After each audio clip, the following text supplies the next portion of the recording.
What's up, guys? We're all trying to keep our distance these days, which can be tough on agencies. If you are only offering your clients the option to pay by paper check, someone has to be in the office. Well, let me recommend an alternative to that. It's ePayPolicy, a fantastic service that I've grown to depend on in my business. They are an agency-centric solution that helps you easily accept virtual checks and credit cards, and getting set up with them is a breeze. Go to ePayPolicy.com, use the code IGPodcast. That is IG Podcast, and you're going to get your first month free. ePayPolicy gets the insurance guy's seal of approval. They are a great company. I use them in my agency. I would highly recommend them. Insurance agents from around the world, welcome to the Insurance Guys Podcast. My name is Scott Howell, your fearless host and leader, insurance agency owner and insurance evangelist for iProtect Insurance and Financial Services, based out of Huntsville, Alabama. And before we get started on today's episode, please help me welcome. He is a 6'3" sophomore from Saraland, Alabama. Parade first team All-American, Rivals 5-star recruit. He is a fantastic insurance agent and a great American. Ladies and gentlemen, please put your hands together and welcome the incomparable Mr. Bradley Flowers. How are you, Bradley? I have been researching Teslas since about 8 o'clock last night. I have. Let me tell you something. Yeah, I want to talk to the 250,000 insurance agents that are listening to this right now. I have never in my entire life heard someone call me as excited as when a client of Mr. Bradley Flowers rolls up to Portal Insurance in Mobile, Alabama in a Tesla and looks at Bradley and says, "Hey man, you want to drive it?" And Bradley's like, yeah, I do. He's sending videos of the car picking them up in the parking lot with nobody driving it. I FaceTimed like 4 people while we were in the car. This is a testimony to Bradley, guys. You need to hear this. So I'm on the phone and he's telling me all about this car and he's telling me all the great things it does. And I said, "Well, Bradley, I know you can afford it. Go out there and go buy you one." He goes, "No, man, I ain't buying it till I can pay cash for it." And I'm like, okay. So I guess we all have to wait for Bradley. Bradley, how long is that going to take? How many insurance policies y'all going to have to sell before you can pay cash for a new Tesla? We've got more important things in the agency right now, so it's going to be a while. I understand. Guys, we are proud to be here today. I don't know that any of you kind of will ever know how excited and humbled I am to have our guest on the podcast today. And I'm not going to get emotional and I'm not going to start crying because yes, you are. You're probably right. But let me say this. I got in the insurance industry in 2008, and I did not know shit from shampoo. And somebody handed me a book one day. I'd been in the insurance business not long, probably 6 months. And the book was entitled Game Plan. And it was written for young insurance agents that were getting into the industry. And I used that book as the hallmark, as kind of the standard that I started my agency with. And I tried to follow the rules and the stories and the lessons that were in that book. And I don't think that I would be where I am today and have all the offices and all the employees and all the shit that I have to deal with. Thanks, by the way. If it had not been for that particular book that I read when I started my career. So I am humbled to have him on the podcast today. And I want to give him the introduction that he has always deserved. Ladies and gentlemen, he was born, raised, and lives in Houston, Texas. He is a 1988 graduate of Texas A&M University and played as the 12th man on Texas A&M's football team.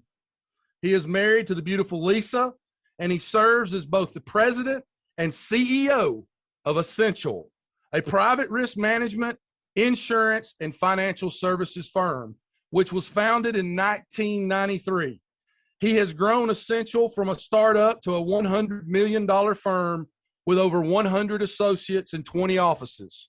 Over the past 27 years, he has established himself as a business consultant, a thought leader in the field of both entrepreneurship, risk management, and financial services. He is a speaker, author of my personal favorite book that has ever come out in the insurance industry, and holds his Series 6, 7, 24, 63, and 65 security licenses. He is a first ballot Insurance Industry Hall of Famer. Ladies and gentlemen, it is my profound honor today to introduce to you first-time guest on the Insurance Guys podcast, Mr. Warren Barhost. How you doing, Warren? I'm doing great, Scott. Thanks for having me. Good to see you two guys. Gonna be have a little fun today, talking about insurance and what we can do to survive all this crazy shit going on in the world. Hey, I have got 4 hours of questions to ask you in 1 hour. I can attest to how excited Scott is. Scott, I don't know that you remember this, but you mentioned Warren's name in one of our first podcasts ever. Mm-hmm. I'm not sure which one. I think it was the first one we did in studio together. The excitement that the listeners and Warren are hearing right now is real, genuine excitement. I have that effect on women. You know, the first time I ever met my wife, I was walking through class. I heard said, man, I got to get me some of that. I looked over. I thought she was talking to me, but I think it was the guacamole and the nacho chips or something that she was going after. But hey, Warren, I want to read a passage from your book that I based my entire agency and my career on as an insurance agent. And I have a story to tell about this. But, guys, I want to read a passage of the book called Game Plan that came out in 2008. And for all of you 250,000 listeners, the largest insurance podcast in the industry here, if you're a new agent, maybe you've only been in the industry for a year or two, go out and go to Amazon, buy the book Game Plan. It is still relevant today. I still go back and look at it. But I want to read you a passage that has been the hallmark of my entire career in insurance. Then I want to talk to you about it for just a second. So here it goes. Nevertheless, the goal for all salespeople should be to make a strong first impression, to start a conversation, to develop some kind of personal relationship. It may take years for you to make a sale to that person, and it may never happen. But eventually, the ultimate goal from a sales perspective is to be viewed by that person in such a positive light that he or she comes to you with questions. Rarely have I ever asked one of my friends, family members, associates, neighbors, fellow church members to purchase an insurance policy from me. In fact, the secret to my success as a salesperson is that I spend very little time involved in what most people would consider sales mode. Marketing mode, yes. Bradley, that speaks to you, by the way. Relationship building approach, absolutely. But selling, asking for business, not unless the time is absolutely right. And here it comes, guys. Here's what I based my entire career as an insurance agent on, and I'm going to tell you where it started as soon as I finish this. My neighbors know me as the insurance guy. Let me say that again. My neighbors know me as the insurance guy. So do my friends at the gym and at the church. They know what I do, and they also know that I have never pushed a policy on them. They've watched me. They've grown to trust me, and they've learned that they can come to me with insurance questions. But even when they ask me a question at church, in the front yard, or in the gym, I don't leap at them and whip out a contract. I answer their questions. I listen to their personal situations, and I offer them advice. This is how I would want to be treated. Now, ladies and gentlemen, let me tell you what I did. I read those 3 paragraphs in the book, Game Plan. And the moment that I read it, I closed the book. Those are pages 94 and 95. I went to GoDaddy.com and I bought, within 20 minutes of reading those passages, I purchased the domain name, theinsuranceguy.online.com. And for 5 years, I marketed myself all over North Alabama as the insurance guy. And I can't tell you how much business I got from that. And one of the things that nearly makes me cry every time I see somebody that I know is when I'm in a restaurant and somebody walks by me and they go, hey, there's the insurance guy. So, Warren, I have to say thank you to you, because those 2 pages And what I just read has been the hallmark of everything I've ever done in the insurance business. Thank you. That's very, very nice of you. You know, it's funny. I used to challenge people and still do to this day that, you know, they asked me why I would share that knowledge with them. And I would goad them on by saying, because I know you won't do anything with it. Mm-hmm. Scott, you're a testament to somebody who believes in another theory that I have, which is steal everything you can from other people and cut the learning curve way off the time that it takes to do it. Why? You know, innovation is about taking somebody else's idea and making it better. Absolutely. That's one of the smartest things I've ever heard anybody say. And I told an agent recently, the biggest misconception about myself in the industry is that I'm tech savvy. I'm not tech savvy. I just ask the people who are tech savvy to tell me how to do it. Yeah. Right.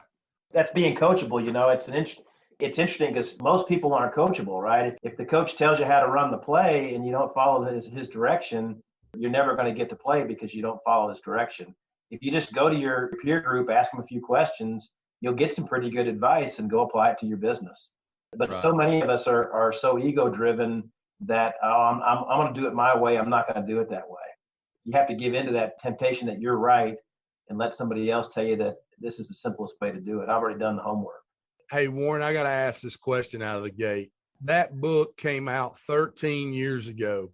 And as you think back to when you wrote that book versus where we are today with the insurance industry, just in general, and how things have changed over the years, what do you think the biggest difference is? If you were going to rewrite that book today, what do you think the biggest difference is in the industry? I think the carriers have changed, but I don't think the business has changed. There's really a lot, and we're already feeling it, but there's a lot of pressure on compensation. That pressure is going to continue to be there. They're always going to be looking for a more effective way to try to distribute the product. The reality is they can't do it without people like you and I and Bradley out talking to people and building trust. You know, consumers just don't understand what their exposures are. So if you look at the world, and when I was playing football at A&M, I loved it. You know, a South Texas thunderstorm would come in because the coach would say, go to the house, right? When you're playing for a Bear Bryant protege, Jackie Sherrill, right, he would send you to the house. If the thunderstorm passed, he would put you back on the football field. So you went in and you didn't go to training, you didn't get ice, you didn't take a shower, you put your street clothes on and you ran, right? And you left because you know you're going to go back on the football field, right? Right. Well, there's only a 1 in 10,000 chance of getting struck by lightning, right? There's a 1 in 1,000 chance of your car being stolen, but everybody locks their car when they come into the thing. But there's a 100 out of 100 chance of you dying and nobody buys the right amount of life insurance. Right. I mean, we're all focused on this stuff that never happens. We're worried about our house burning down. There's about a 2% chance in a 30-year mortgage your house is going to burn down, but there's a 26% chance it's going to flood. Buy the flood insurance before you buy the fire insurance. Right. And we focus on all the wrong things. And because of that, we're always going to need somebody like us to convince people to do the right thing. I just don't think the computer's going to be able to create demand like we can. And as long as you add value to the distribution channel, you're always going to have a place in this marketplace. And that's pretty evident by what's going on. You know, if you look at the valuation of an Allstate or Progressive, they might trade at 8 to 15 times their earnings. And you look at a valuation of a Brown and Brown or some other publicly traded company, and it's probably trading at 5 times gross revenue, maybe 30 times its earnings. So the distribution system's much more valuable than the risk side of the business, being the insurance carriers themselves. The private equity people have figured that out. That's why there's so much aggregation going on in our business, and so many small agencies are being bought or aggregated together with other businesses and getting great multiples for what they've built. Well, and that's just like too, you know, some of these insurtech carriers, Lemonade being one example, that come in and they're anti-agent, literally with their marketing campaigns are anti-agent, and now are appointing agents. All of a sudden, everybody realizes, this, 200-year-old industry has a pretty dang good distribution system, right? Especially when that agent has that relationship that's going to lead. And I know the actuaries have it worked out, and they know exactly how much longer that customer is going to stay with that carrier if they're with an agent versus would they buy it direct. And they're like, oh, we're going to get 3 more years out of this relationship just because that agent is involved. Yeah. The sad part about that is, as an agency force, we probably should all reject those carriers that talk bad about us, and then they come to us. We've gotten requests from both Lemonade and Hippo to appoint us as agencies. We took the meeting and then pretty much told them we weren't interested. They didn't have a value proposition that was aligned with what we were trying to do in the marketplace. I would agree with that. Well, hell, I mean, I've heard that 60% of 70% of Progressive's total book of business is through independent agents, but there were years when they ran marketing and advertising campaigns showing the 2 bumbling idiot agents. Y'all remember that? I don't think they do that anymore. They don't do it anymore because they've realized that the vast majority of their success is coming from an agency distribution partner. That's right. Hey, Warren, I've always wanted to ask you this question, and you have to understand I follow you like crazy ex-girlfriend here, okay? So you never see me, you never hear from me, but I follow everything you do, and I watch you from a distance, and I've been doing it since I started in the insurance industry. But I wanted to talk and ask you a question related to when I first got in the business and I was with Nationwide. You were a nationwide captive agent, and you had offices all over Texas. And as I followed you through those years, all of a sudden I see this switch over to Essential. And I go to your website, and I crazy ex-girlfriend your website, and I'm listening to you do press releases and talk about Essential. And it seemed like at that time that you had made the decision, and you can tell me whether I'm right or wrong, to kind of rotate your fire more towards the financial services sector of the business. And I wanted to find out from you, number one, am I right about that? And number two, what made you, at a time when you were, I think at that time you were the largest, weren't you the largest nationwide agent in the country? I was, yeah. And it was almost like overnight, because I crazy ex-girlfriend you, I see you switch that to Essential, and I'm like, whoa, wait a minute. And to be honest with you, it was from that I kind of rotated my field of fire too, because my thought was, if the largest nationwide agent in the country who has access to the top level management at Nationwide is doing this, there's something to this. Can you speak to that? So behind the scenes, there's a lot of different things that go on, right? So, when I was probably in 2002, I wrote a pretty good sized white paper about what was wrong with exclusive distribution. You guys have to understand my degree's in distribution. I have a degree from A&M in industrial distribution. And whether you're selling electrical supplies or sandpaper or whatever the wholesale supply is, you work for a manufacturer in that case. For us, we worked for a manufacturer called Nationwide Insurance at that time. And so we had a mold crisis come into Texas and basically couldn't write any property insurance because of the mold crisis. And I wrote this white paper about, look, we only write 1 in 10 customers, but we spend all this money advertising. You have to give us the ability to write some of this business someplace else. That eventually led to what we all knew as the III network or the Agent Choice Network or whatever it was. I'm not saying I created the III network. I'm saying that maybe my white paper made them believe that what was going to happen in the marketplace was there. In 2012, I wrote a 28-page white paper about what was wrong with exclusive distribution. And at the time, Steve Rasmussen told me that he wasn't going to fix it. He was just going to make me an independent agent. That took a long time for us all to get there. He didn't promise me he was going to do that. He didn't give me a contract he was going to do that. It was a conversation between 2 business people. I took that literally and changed and said, you know what? I'm not going to be able to count on using that brand. I'm going to have to create my own brand. And that's what the switch that you saw, Scott, was from those conversations.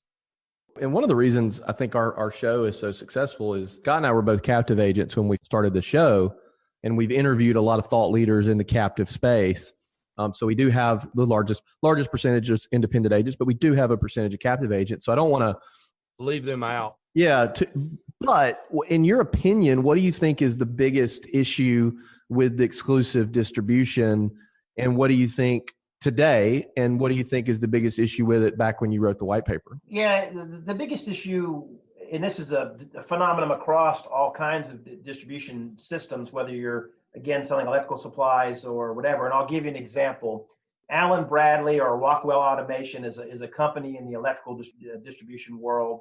They are an exclusive distributor or manufacturer. If you have a contract to represent them, it's my understanding that if you sell a product into somebody else's territory, that distributor gets paid. All right, that's exclusive distribution, right? And when we all started with Nationwide, they kind of had one channel, this agencies, and then they started selling to independent agents. They bought Allied Insurance. They started selling direct. They really bastardized their system, and it was no longer exclusive. So the value proposition to the distributors is not there the way it used to be because other people could do it. So State Farm has stuck true to their model of being exclusive, right? You can't get State Farm except from a State Farm agent. And that's the value of having a State Farm agency. Yeah, there's limitations that they can't write everything. And those guys that are listening to this call understand their limitations. But the power of having the State Farm brand, the power of being exclusive has value, right? Yeah, absolutely. And so what the disadvantage is companies they start getting greedy and see both sides of the fence, right? And they give up those roots. Then ultimately they open up too many doors, I believe, and you end up having to become an independent distributor at that point and no longer an exclusive distributor. Similar to kind of some of the things Allstate's doing. Yeah, Allstate's on the same path that Nationwide was on, I believe. I think Farmers is on a similar path just because you're no longer exclusive, and therefore the value to your independent distributors is not what it used to be. Hey, Warren, I feel like Farmers and Allstate are looking at Nationwide and going, y'all jump in that pool first, and we're gonna watch you and see how you do in it.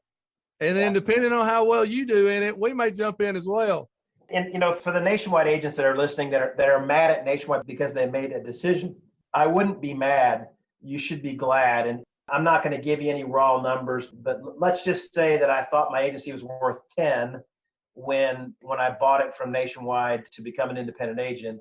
We had it appraised at that time, and it was worth 2 times what I thought it was worth. And today it's worth 5 times what I bought it from Nationwide for. So we're talking about generational wealth to type dollars that I thought I had a great retirement nest egg before when I was working with Nationwide. Today I have a business that has generational wealth valuation. And the thing is, Warren, is someone asked me outside of the industry recently about all the M&A activity, and certainly you have more insight than I do, but I said, I think a lot of these big banks have realized how good the residual income is with insurance because it takes you just as long to climb down the mountain as it does for you to climb up. Yeah. Some of these big banks can buy an agency and ignore the heck out of it for 10 years and still be making money off of that. That's right. It's hard to erode the annuity that you've built over time.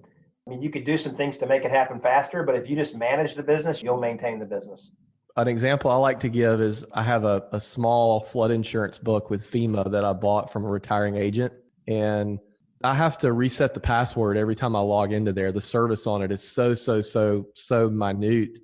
And I think I've had it 4 years and I'm ashamed to admit we haven't reached out to any of the customers. It was just he had an older book of business. We decided just to leave it on autopilot. If they needed something, they'd call in. We send them a letter. And I think the retention on it's like 98.7% or something like that. It's just great purchase on your part, Bradley, and a testament to what the value of the book is. And that goes back to why all this PE money is coming in to buy these agencies up. Hey, Warren, I'll make all these Nationwide agents feel a little bit better today. Okay. Guys, before we went independent in July, quote to bind ratio at iProtect Insurance was somewhere around 25 to 27%. Quote to bind ratio at iProtect Insurance now, since we have every freaking company in the world to quote through, is hovering at about 50%. So that equals more money, equals more agency evaluation, better valuation. What's bad about that, Warren? I would tell you that's a great anomaly, a testament to that your closing ratio is up there. If you're running in the 50-60% range, that's best in class in an independent agency. Most independent agencies running about a 25% closing ratio. You owe that closing ratio to Nationwide because it taught you how to sell what you had. And to the State Farm and Allstate agents listening, having a narrow focus is actually really good because Scott's a kid in a candy store now, right? It's easy to get too many contracts. Then you got to feed all those contracts. You got to make all those carriers happy. You got to know how to make your customers happy when that carrier doesn't perform. If you're a State Farm agent, you know who to call when a claim doesn't get paid. If you're Scott and he's got a brand new relationship with some regional carrier and the claim doesn't get paid, he's got to figure out, hey, who am I going to call? Who am I yelling at? What am I getting done to take care of my customer? There's pluses and minuses to everything. Oh yeah. Oh yeah. Exactly right. That's exactly right. I told a new agent the other day, I said, don't go out and get every carrier under the sun. Get you 3 good auto carriers, 3 good home carriers, a good commercial lines brokerage, because you're not getting any direct contracts right out of the gate, and go to town. That's the one thing I wish I could change about my agency. And unfortunately, we're in a coastal market, so I've got to pretty much have a different carrier for every zip code, it seems like sometimes. But I wish I had 2 or 3. I don't wish I had 40. But I've always said, Scott, that, and we didn't talk about it a ton in the beginning because you're kind of still going through the transition, but like, I think Nationwide did the biggest favor ever to those agents by doing that. And I know there were some people that didn't like it and wanted to moan and complain, but those people are going to moan and complain about anything. And there's so many agents out there that wish their carriers would do that. Every single Allstate agent I talk to wishes that Allstate would tomorrow go independent. That's right. And to those guys that are listening, I would tell them to be careful what they wish for, because I've worked harder in the last 5 years than I worked in the first 25 years I was in the insurance business, trying to reposition the agency to be an independent agent versus being we had 36 storefronts with the Nationwide brand on it. So changing all that was a lot of work. Let me ask you a question, Warren. I had a conversation with an independent agent at a conference a few years ago, and we started talking about expense ratios and profit percentages and things like that. Some of the captive companies teach their agents in training that whatever you bring in, you should profit about 50% of that. Yeah. And the question that came up was from this agent was, he said, do you think that it's going to be that high for independents? And I said, well, there's a lot of variables, but my gut reaction is no, I don't think it's going to be quite that high, because there's a lot. The exclusive companies, you don't have to pay for your CRMs. You don't have to pay for your credit card processor. You don't, there's all these little things. I told somebody the other day, I feel like I get $50 to death. In your opinion, what's the gold standard for a profit expense ratio? If you look at best in class based on benchmarking, 30 to 35% EBITDA is world class. The average is probably 18 to 20%, somewhere in that range. A lot of guys run it a lot lower just because they've got a lot of other things stuck in the business. They want an executive assistant, but they really can't justify having an executive assistant, if that makes sense financially. So that, somebody else, the 3 of us went in and looked at it, we'd say, well, she's got to go because she doesn't do anything but make your life easier. She's not adding anything to the bottom line. But those are the numbers. And yes, the one thing you're going to learn as an independent agent versus an exclusive agent is your profit margin is going to drop from 50% or 45% or maybe 40% if you're spending a lot of money on growth or something, to 20 or 25%. But to Scott's point, you're going to close a lot more business. So you have to kind of weigh those two things, and you got to make sure you have enough volume to pay that volume increase is going to pay for the reduction in margin to cover the cost of those employees that you got to put in place. I got that lesson pretty early on from Ray Saladinas when those guys in Florida went early from Nationwide. I think they went independent in 2005 or 6. He told me, man, his expense ratio skyrocketed when he became an independent agent. Yep. I've seen that here in our office with all the new technology that we're having to purchase and some other things that we're doing now. And I think that was probably something that a lot of people maybe didn't put as much stock in or think about as much on the front end. And once they got in it, they were like, oh boy, here we go. And I think that to Bradley's point, to control your expense ratio, don't get very many carriers. If you have 2 or 3 stable carriers and maybe a wholesaler you can go out and get to place it, but it's better to sometimes just close your folder and not write the business, because the cost to maintain that business on a commercial account or something, maybe it may seem like it's a lot of revenue that's coming in, but it may cost you more than you have coming in to cover the expense of managing that account for the customer. Well, and we need to get to a point in the industry where agents stop bragging about premium growth and start bragging about revenue. Yeah.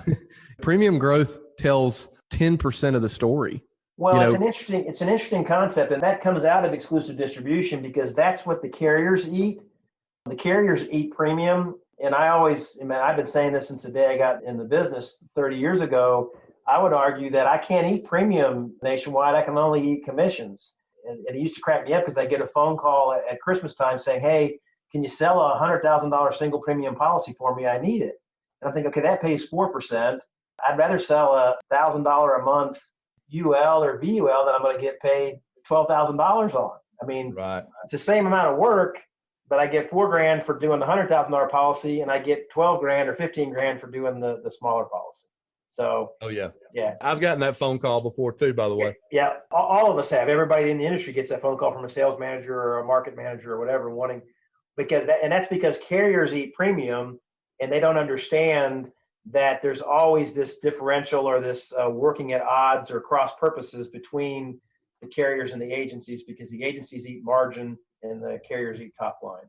Hey, Warren, I've had it on my heart for the past month to really focus this podcast more, because our mission on this podcast every week is to help insurance agents in any way we can. And we want to slowly row the boat to the lighthouse and help them move their agency one step forward to greatness. That's kind of our hallmark here. And I told you before we got on this podcast, I really want to start focusing more on sales. And you are one of the best salespeople that I've ever seen. You come from a group of men and some women that guys like Mark Vitale and Randy Jones and Jim Lloyd. I mean, these guys are just titans. I mean, they've got millions and millions and millions and millions of dollars in business. But what I'd like to do with you today is Bradley and I have spent so much time hammering all of our listeners about hiring great people. You got to hire great people. I think we beat that horse to death. If they're not going to listen to it, they're not going to listen to it. But let's talk about sales. And I want to start, because you're one of the top guys in the industry in sales and understanding that sales process. Can we go all the way back to something I heard you talking about yesterday and start with lead generation and what you would do, or what you do in your agencies today with all the technology we have in terms of lead gen?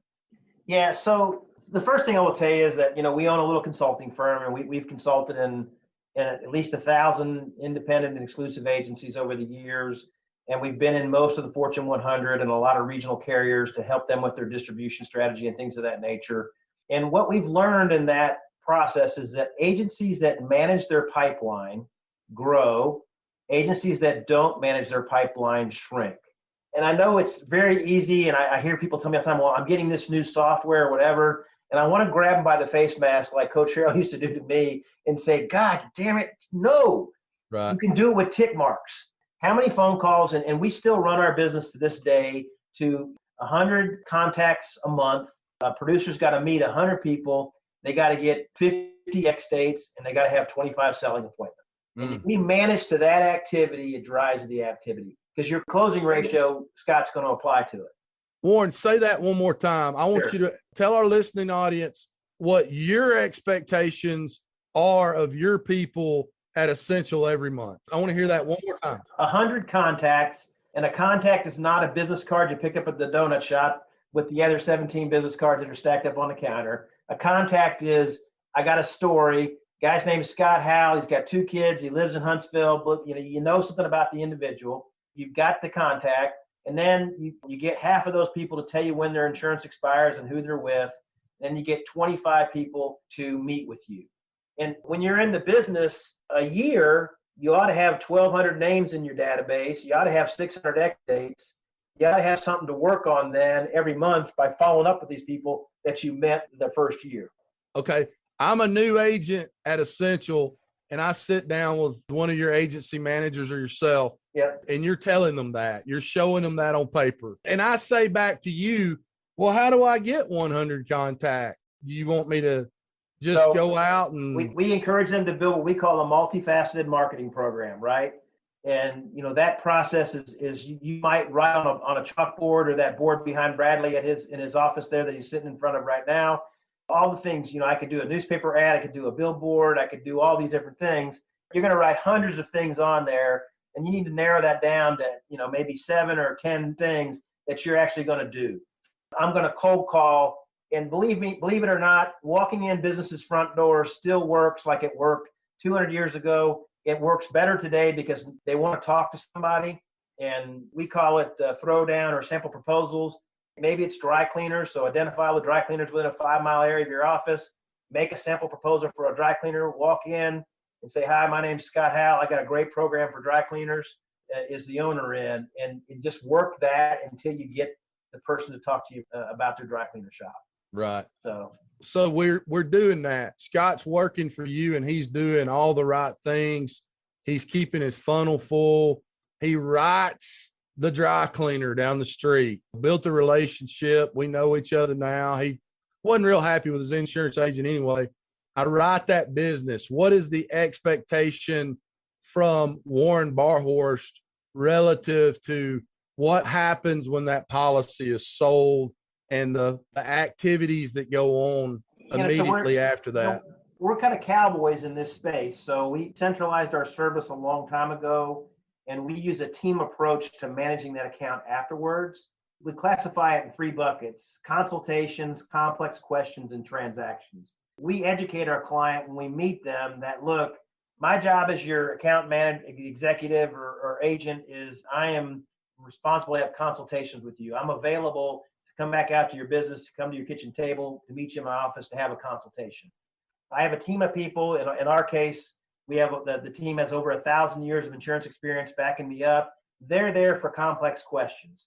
You know, your kid's turning 15 and you want to know whether they need to add to the policy, or they're getting their driver's license, you're getting divorced, whatever the issue might be. I've got a team of people that's there from about 7 in the morning till 7 o'clock at night, because we're covering East Coast and West Coast, that can answer that phone call for you and take that deal. And then transactions, we're going to send them to our portal on our automation system. We're going to send them to Safeco or Travelers or Nationwide to their portal, so they can pay their bill, get their ID card, so they don't call us with those things that don't add any value to what we do for them. Gotcha. So I tell those clients, look, if this is too complicated for you to remember, just call me and I'll steer you in the right direction. Right. And Scott, I want to talk to them, right? They call me, hey, what's going on? I bought a new Tesla. Cool. Can I drive it? You know, Bradley, right. Can I see it? I have that kind of relationship conversation with them. Then I say, hold on a minute. Let me see who at the office can take care of getting this put on your policy. So now we move into the next phase. And I'm going to say this about Bradley. That was one thing I think he probably taught me after we started doing the podcast together 3 years ago, was he used the words setting the expectation. Same word you used a few minutes ago when you're talking about that agent setting that expectation with the service team, so that they're not on the phone 6 hours a day answering service calls and questions, and it allows them to go out and kill new business. Yeah, that's exactly right. In the first book, I call that the insurance agency treadmill, right? You get to a certain point, and I learned this pretty early in my career. About 3 years in, I went home to my wife and said, man, we've made a huge mistake. I'm a glorified CSR. I hate this job. I'm going back to corporate America. And Lisa's the one who encouraged me to look at the business different and hire people to do that work so that I could stay doing what I like doing. But back to this expectation thing, I wrote about it in the second book. There's another book that I wrote called Game Plan, the definitive playbook for selling in the connection culture. I call it the purpose, promise, performance conundrum. And the purpose is what the customer's looking for. The promise is what you say you're going to do. And your performance is that if your promise resonates with the customer's purpose, they'll come talk to you. You sell them something. And then if you perform at that level, they're happy, right? That you've met their expectations. I like to use the airline industry as an example. Delta stands for doesn't ever leave Terminal A. You know, I've flown back from the Turks and Caicos. I was down there for an insurance conference. They took me off the airplane in Atlanta. My luggage was on the new plane, but I had no seat. And I'm like, what am I supposed to do? You can sit here in the airport, right? But their tagline is ready when you are, the sky's the limit, you know, all kinds of bullshit that they can never deliver. But right. You compare them to Southwest Airlines. Southwest Airlines never promises anything. It's bags fly free. They don't tell you it's going to be a good experience. They just tell you what it is. So you guys as agents out there, listen to your staff, because they're telling people, I'll call you right back. And I'll get that to you in a minute. Think of the way we talk, and that's not a setting expectations. You could ask the client, hey, is it okay if I get this to you tomorrow morning, and then do it early? And then they're like, wow, they told me it'd be tomorrow morning. I got it before close of business the same day. These guys are great.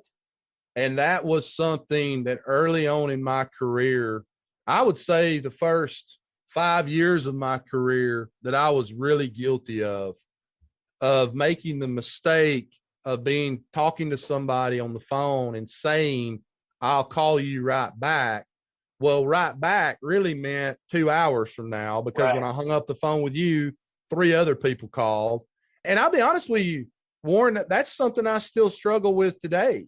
Yeah. Is I will catch myself on the phone and I have to consciously think about it before I say, hey, I'll get you this quote tomorrow. And then all of a sudden I remember, oh, wait, my son's got something tomorrow and I'm not going to be in the office. So and it's something I've had to really work on. We all have to monitor it. It's in our human nature to be cordial and nice. And as salespeople, we want to please people. Salespeople, we want to please people. So that's what happens. So. Setting expectations is so important in this industry. Like, I think about every time I've had a pissed off client, I think setting proper expectations would have solved it in the initial phase. But I'm going to bust Scott's balls here for a second. My favorite thing that Scott does is when you call him, he'll say, hey, man, I can only talk for a few minutes. What's up? And the next thing you know, you've been on the phone an hour and a half. Yeah. And I'm guilty of that as well. That's because he's a people pleaser, right? He's a sales guy, man. He's going to sit there and charm you and sell you. And the next thing you know, he and I are having this like great philosophical conversation that should be a podcast and should be kept on record forever, you know? When you come home and your wife's foot's tapping, right? She's like tapping her little, I know it's because I'm 2 hours late. I haven't been doing anything nefarious. It's just that I've been on the telephone with somebody talking about nothing, probably. I think you live at my house, Warren. Yeah. That's a weekly event at our house. I'll be walking in the door and she's like, where you been? Well, all these phone calls. Last thing I'll ask you about relative to kind of that sales process is something that a lot of agencies, including ours, struggle with: renewals.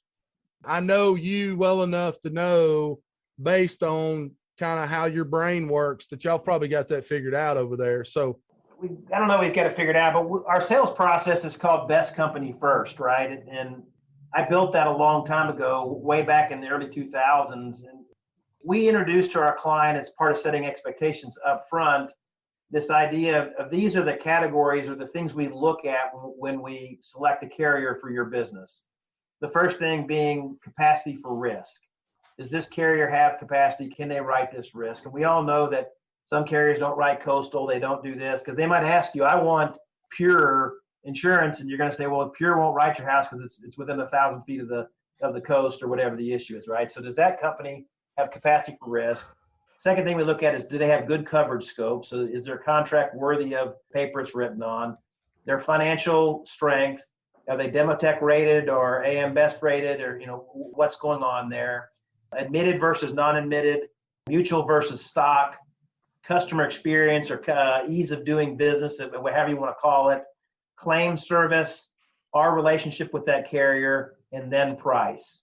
So back to Bradley's questions a minute ago, I was basically saying, so when I meet with a new client and I show them that's our selection criteria, and I say, look, if we go through this whole process and we find out that Travelers, who you're with right now, is the best carrier for the situation, are you going to make me the agent?